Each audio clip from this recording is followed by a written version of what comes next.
This is a new series called StoBE, standing for Small Things to Big Things in Engineering, where I use either small things in life or small physical models to explain big things in engineering.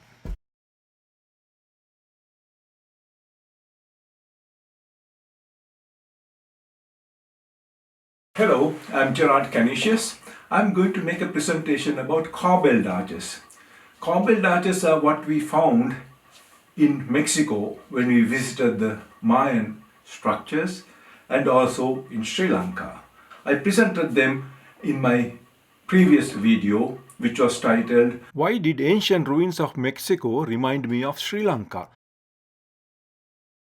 If you do not wish to miss any of my future videos, please subscribe to this channel and then click on the black bell button that says all.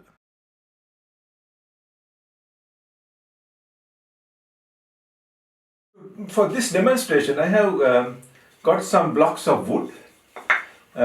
These I got made in Sri Lanka. These are flat, as you can see. This is roughly the shape of bricks used for the Corbelled arch in Sri Lanka that I showed at Madhuroya.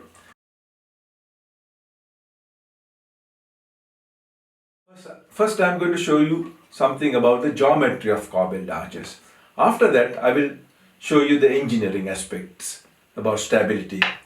Corbelled arch is made by keeping one brick or a block of stone. I will keep on using the word only brick, although it's applicable also for blocks. By keeping one block on top of each other, with each one projecting out a little bit towards the required opening by a certain amount. In my case, I am keeping roughly the thickness of these slabs as the projection. Now, if I keep on building a corbelled arch like that, you will notice that this side is inclined like this, and the two surfaces will meet at a certain point, which will be the apex of the arch. Now, if I had kept these further apart to get a wider arch, then these two lines will meet at a higher location, giving me a taller arch. So, if I want a taller arch, I should have a wider arch. Similarly, if I bring these closer together, then these lines will meet at a lower height, giving me a shallower arch. It is one geometrical principle about corbelled arches. The second geometrical principle is to do with how much we project one brick over the other. Now, as built here, these two inclined surfaces will meet at a point like this, giving an arch of this height. But if I now reduce the amount that I project, then these two lines will be meeting at a higher location, giving me a taller arch. So, smaller the projection, taller will be the arch. If I project these much more than before, like this, then these two inclined surfaces will meet at a lower point, giving me a shorter arch. Okay, now let's go back to what we were building.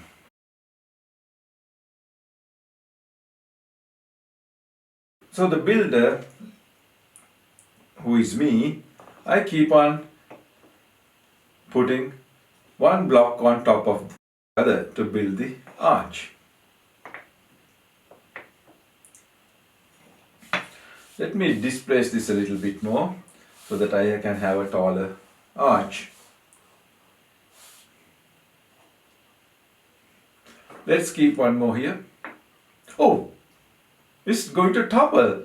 The whole thing is trying to topple about this line. Here like that. It is because the weight of the bricks or the blocks here is having a bigger effect than the rest of the weight having on this side. This weight tries to rotate the whole thing this way. This one tries to rotate it this way, and when there are more and more blocks here, this begins to dominate and the thing can collapse. So how did I stop it collapsing? I stabilized it by putting a finger there.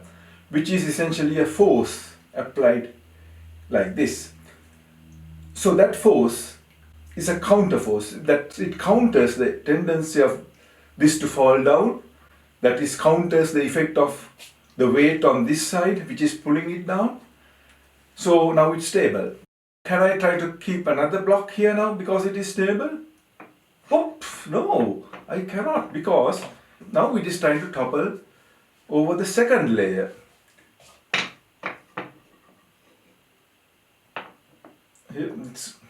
So to stop that, intuitively I had put another finger. I don't know whether you noticed that. This finger is now preventing it falling down. Now if I keep another block, what happens? I'm sure you would have guessed. It's going to rotate over the layer above the third one. See again, so what do I need to do? You would have guessed, put a force there. So all this holding this structure up. In real life, it happens naturally because this arch will be a part of a wall where you want the opening.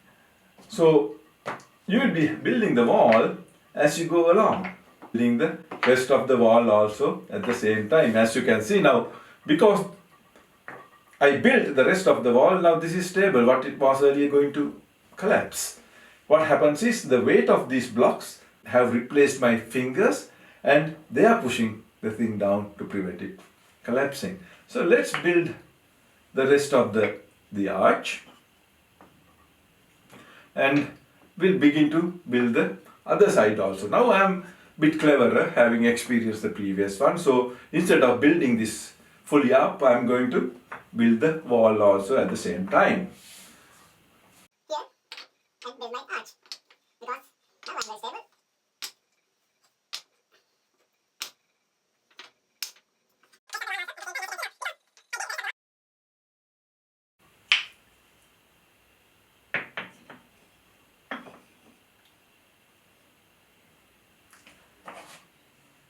Now let's top it up with a block like that, which in real life can be a big block of granite or something, it's a stone. The gap that you have will depend on where you started and the projection you have, as we discussed before. Now this I can apply a force like I'm pushing it and this thing is stable. This is rotating a bit because these wood blocks are a bit warped. They were made in Sri Lanka and now they have dried up, warping. So it's stable. So that's how a Corbelled arch is built. Now, if this was one of the pioneering arches in the ancient times, why don't we get to see many? We can find many in Mayan cities, but not elsewhere. Why? My belief is probably after these cities were abandoned, the buildings became derelict and the people living around, they wanted building materials to build their homes or barns or whatever.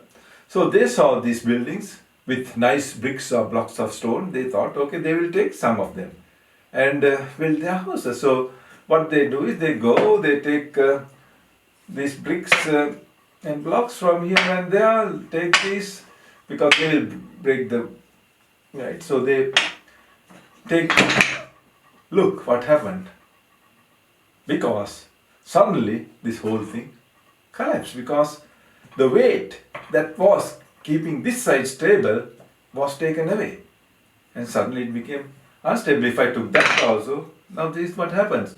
So that's the story of the Corbelled arch. This is not unique. Once I was in Greece visiting the Parthenon and other of their historical structures, where one of the famous civil and structural engineers told me they lost a lot of their temples because people are using those blocks of stone to build houses. They used to cart them away. Whereas, interestingly and probably controversially, he told me Parthenon survived because it's up on a big rock, so those people couldn't cart them away easily.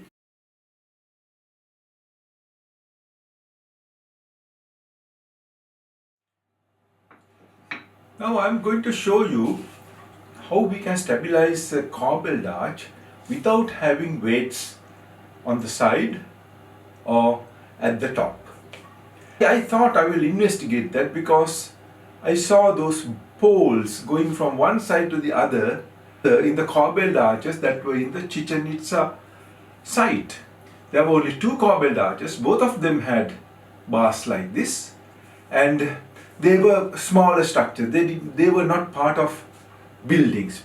One was just on its own almost, the other one was a part of a building, but most of the surrounding has gone missing. So I felt these bars should be to stabilize that. I will show you just that it is the case. For that, I have already built this little corbelled arch which I have not filled up. These are two of my blocks where I have fixed two pieces of Meccano. Older people and those who are living in Britain would know Meccano, which are modular pieces of construction material for children and young adults and old adults. Even I used this in Sri Lanka when I was younger, and it helped me to learn engineering a lot. I wish these are as popular as they used to be in the past. So what I'm going to do is, now this is a stable structure, and if I take these out for the moment, let me take one more, and you can see now it's going to be unstable. So for the moment I'll keep this one, and again on this side I will take 4 like before,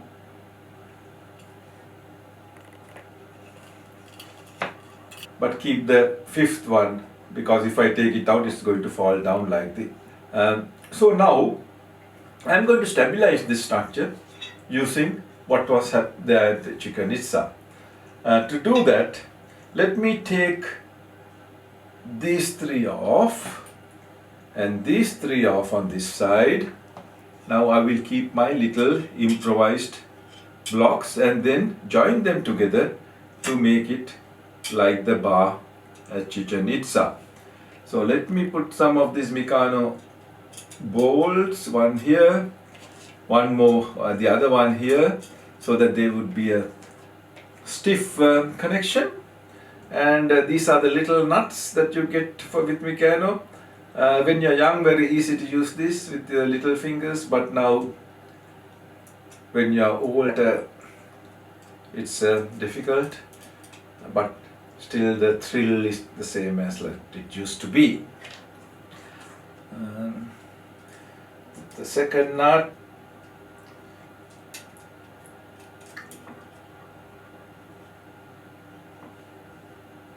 okay, I have tightened this, but this one is projected a little bit more, so I'm going to bring the rest closer so that it will be the same arch. Okay, now let's put this back at the top.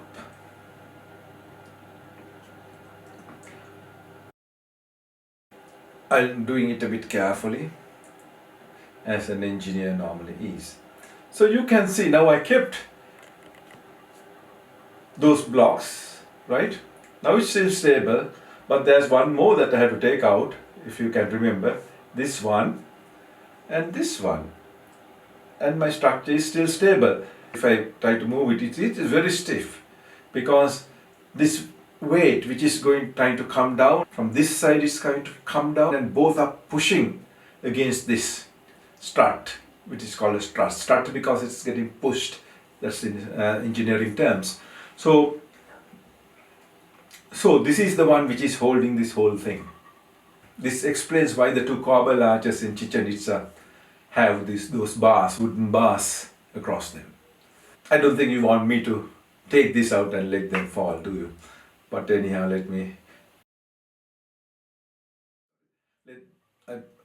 so now I have taken both connections out, and let's see what happens if I let my hands go. Look at that. The whole thing collapsed, right? So that's my story of the corbelled arch. Let's now look at the semicircular or Roman arch. If you enjoyed watching this, you might like the next video, StoBE-2, the story of a Roman arch, which will be released very soon. If you wish to be informed of future videos, please subscribe to the Canisius channel and click on the black bell sign.